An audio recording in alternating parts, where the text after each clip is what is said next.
मैं यह बात नहीं समझ पाती हूँ। सर्वशक्तिमान परमेश्वर ने बहुत सारे सत्य व्यक्त किए हैं।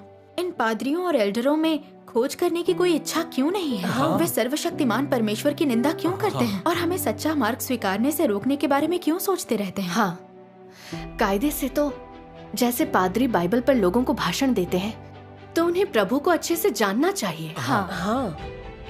तो वे प्रभु के आगमन का विरोध क्यों करते रहते हैं और हमारे उसका स्वागत करने से इतना क्यों चिढ़ते हैं?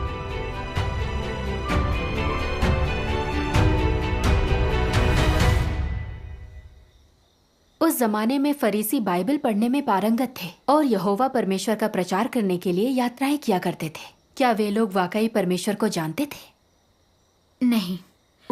अगर वे परमेश्वर को जानते होते तो वे प्रभु यीशु को सूली पर नहीं चढ़ाते। हाँ, बिल्कुल सही है। तो सिर्फ इसलिए कि पादरी और एल्डर बाइबल पढ़ने, कार्य करने और धर्मोपदेश देने में पारंगत है, मतलब ये नहीं कि वे प्रभु को जानते हैं। इसे देखने का यही सही तरीका है। सवाल ये है कि पादरी और एल्डर प्रभु की वापसी का विरोध क्यों करते हैं? इसका उत्तर सर्वशक्तिमान परमेश्वर के वचनों में है। आओ परमेश्वर के वचन पढ़ें।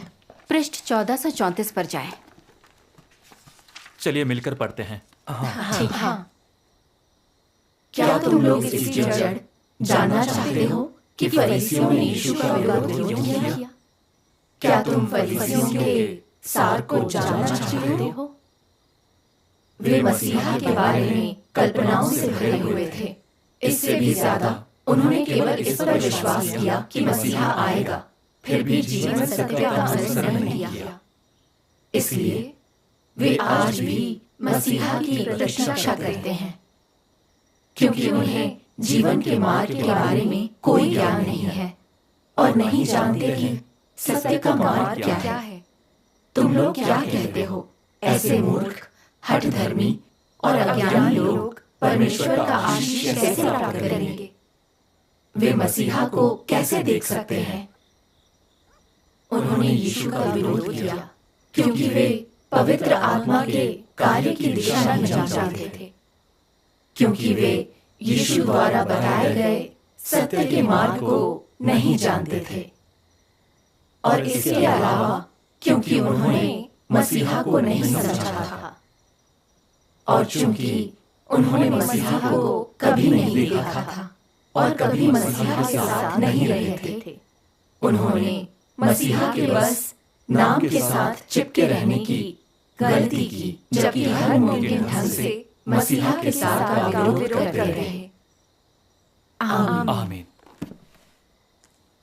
तो पादरी तियान और अन्य लोगों ने वही गलती की है। वे प्रभु यीशु का नाम तो थामे हुए हैं, लेकिन फिर भी उसका विरोध कर रहे हैं। तो इस तरह से तो वे भी फरीसी हुए। सही कहा। प्रभु यीशु ने कई संकेत और चमत्कार दिखाए और बहुत सारे सत्य व्यक्त किए, फिर भी फरीसियों ने उसे परमेश्वर के रूप में नहीं पहचाना और मसीहा के नाम से चिपके रहे। सही है। आजकल के पादरी और एल्डर भी ऐसे ही हैं। सर्वशक्तिमान परमेश्वर ने बहुत सत्य व्यक्त किए हैं, लेकिन वे उसका कार्य नहीं स्वीकारते और प्रभु यीशु के नाम से चिपके रहते हैं और मानते हैं कि यह प्रभु यीशु के प्रति वफादार होना है। दरअसल वे लोग अपने मन में बहुत पहले ही ये मान चुके हैं कि प्रभु बादलों पर आएगा, और वो बादलों पर नहीं आया तो वो लौट कर आया प्रभु नहीं है। सही है। वे ऐसे ही हैं। सही कहा। अगर प्रभु किसी और माध्यम से प्रकट होता है और वो इन लोगों की धारणाओं के अनुरूप नहीं है और सोच के विरुद्ध है, तो ये उसे ना तो कभी मानेंगे ना ही स्वीकार करेंगे। प्रभु के सत्य व्यक्त करने के लिए लौटने के प्रति उनका रवैया यही है कि वे ना तो सुनेंगे, ना पढ़ेंगे और ना ही जांच पड़ताल करेंगे। सही है। उनके मन में ना तो कोई ललक है और ना ही खोज की इच्छा। वे चाहते हैं कि परमेश्वर उनकी धारणाओं के अनुसार कार्य करे। वे धारणाओं पर विश्वास करते हैं। ये परमेश्वर में विश्वास रखना कैसे हुआ? प्रभु कहाँ है? वह मुझे क्यों नहीं दिखता? हम विश्वास नहीं करेंगे उन सर्वशक्तिमान परमेश्वर के वचन पर। परमेश्वर के सभी वचन बाइबल में हैं। बाइबल के बाहर कुछ नहीं है, समझी? सही कहा। परमेश्वर के लिए उनके दिलों में कोई जगह नहीं है।